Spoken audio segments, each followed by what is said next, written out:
Tuwing morning rush hour, papasok sa trabaho, hindi lamang mga tradisyonal na sasakyang pang-commute ang tinatangkilik ng mga manggagawa.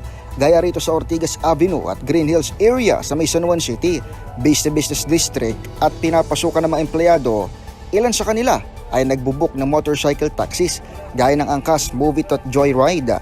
Inusisa ng DZRH News kung ano ang epekto ng 1.60 taas presyo sa gasolina sa motorcycle taxis ngayong araw.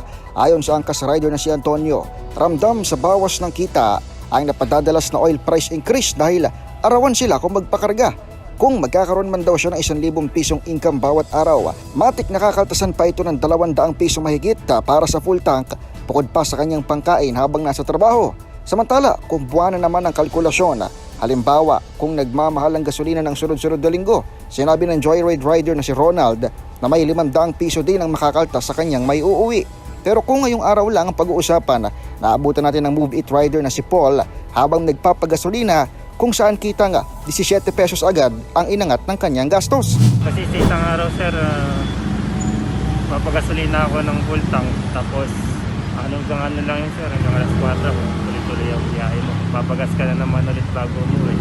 Siguro mga 500, mga ganun. Sa isang buwan, nawawala. So, laki dati, 240 lang yung full tank ko, ngayon 257.